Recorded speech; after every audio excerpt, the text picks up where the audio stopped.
Telugu Desam party అధిష్టానం ఈసారి సార్వత్రిక ఎన్నికల బరిలో సత్యవేడు నియోజకవర్గ స్థానం నుండి వైసీపీ ఎమ్మెల్యే కోనేటి ఆదిమూలం పోటీ చేయనున్నట్లు తన అభ్యర్థిత్వాన్ని ప్రకటించింది.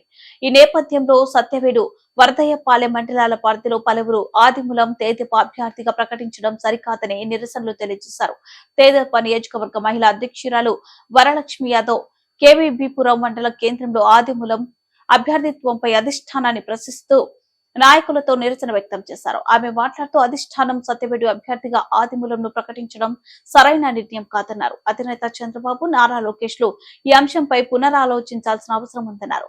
లోకేష్ పర్యటనలో రెడ్ గ్రూప్ మెయింటెనెన్స్ చేసి సమస్యలు స్వీకరించారు. అందులో ఏం సమస్యలు గుర్తించారు, ఆఫ్లైన్ చించేశారు అంటూ నిలదీశారు. ఇకనైనా పార్టీ అధిష్టానం సత్యవేడు అభ్యర్థి విషయంలో సరైన నిర్ణయం తీసుకుని తేదీపా సొంత గుట్టి నుంచి ఉన్న వారిలో ఎవరు ఎన్నికల బరిలో నిలబడినా గెలుస్తామన్నారు. ఆదిమూలంని అభ్యర్థిగా కొనసాగిస్తే ఖచ్చితంగా ఓడిపోతాడని ఆమె పేర్కొన్నారు.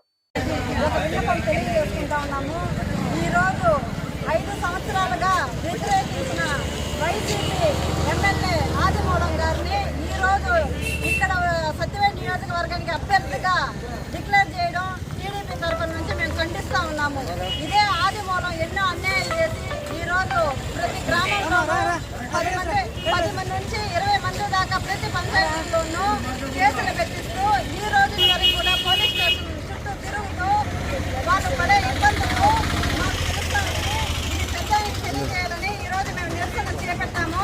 ఇదే ఆదిమూలం గానీ నేను ప్రశ్నిస్తా ఉన్నాను.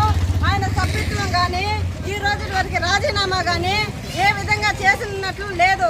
ఆయన వస్తూ పార్టీలో ఒక 100 మందిని కానీ ఒక 20 మందిని కానీ ఆయన వెంట తీసుకుని వెళ్ళి మా లోకేష్ బాబు గారిని కలిసినట్టు విధానం కూడా లేదు. మా లోకేష్ బాబు గారికి నేను ఒకటే తెలియజేస్తున్నాను. అయ్యా లోకేష్ బాబు గారు, మీరు ఇదే మా సత్యవేడు నియోజకవర్గంలో పాదయాత్ర చేసినప్పుడు ఒక రెడ్ బుక్ మీరు మెయింటైన్ చేశారని చెప్పారు. ఆ రెడ్ బుక్ లో మా సత్యవేడు నియోజకవర్గానికి కలిగినటువంటి బాధలు కానీ అన్యాయాలు కానీ మీరు నోట్ చేశారా అని నేను మిమ్మల్ని ప్రశ్నిస్తా ఉన్నాను. లేదు, నోట్ చేసి అది ఆ పేజీని మీరు చించేశారా అని చెప్పి కూడా నేను ప్రశ్నిస్తా ఉన్నాను. ఈ రోజు మా అన్యాయాలని ఎవరు ఖండిస్తారని చెప్పి నేను ప్రశ్నిస్తా ఉన్నాను. ఇంతేకాకుండా మా లోకేష్ బాబు గారికి ఒకటే తెలియపరుస్తున్నాను. అయ్యా, మీరు సర్వేని పంపించారు. ఆ సర్వేని ఎవరో కానీ నేను ఆ సర్వేని కనిపిస్తే కొడదామని అనుకుంటున్నాను. సర్వే లిస్టులో ఏ విధంగా మీరు సర్వే చేశారని మాకు తెలియట్లేదు. ప్రతి విలేజ్లో వెళ్ళి మీరు సర్వే చేస్తే మాకు తెలుస్తుంది.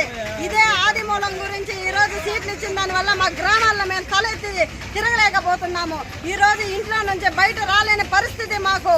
ఎవరంటే ఈ రోజు వైసీపీకి వేస్తామంటున్నారు. ఈ రోజు చిలకలూరుపేటలో బహిరంగ సభకి వైసీపీ నాయకులు మమ్మల్ని పిలిచేటట్టు ఈ రోజు మాకు ఆ గతి ఏర్పడింది. అది ఎవరి వల్ల అంటే మీరు పంపించిన ఆదిమూలం గారి వల్ల. ఈ రోజు వైసీపీ నాయకుడు వచ్చి మా టీడీపీ లీడర్ని మా నాయకుడు మీ నాయకుడు అయ్యాడు, మా నాయకుడు మా మాట వింటారు. ఈ రోజు మిమ్మల్ని మేము మీటింగ్కి పిలుస్తా ఉన్నాము, మేము బస్సులు పెట్టాము, మీరు ఎక్కండి అనే దౌర్భాగ్యం మాకు ఈ సత్యవేడు నియోజకవర్గంలో ఏర్పడిందని మిమ్మల్ని ప్రశ్నిస్తా ఉన్నాను. అయ్యా, మీకు ఒకటే మేము నమస్కరించి ప్రతి ఒక్కరిని నమస్కరించి మేము ఒకటే అడుగుతా ఉన్నాం. మాకు ఆదిమూలం గారు వద్దు. మా సొంత గూటిలో 2 ఎక్స్-ఎమ్మెల్యేలు ఉన్నారు. మీరు మా సొంత గూటి నుంచి ఎవరిని పంపించినా మేము వాళ్ళకి ఓట్లేసి ఖచ్చితంగా మా టీడీపీ గ్రూప్ నుంచి మేము ఎమ్మెల్యే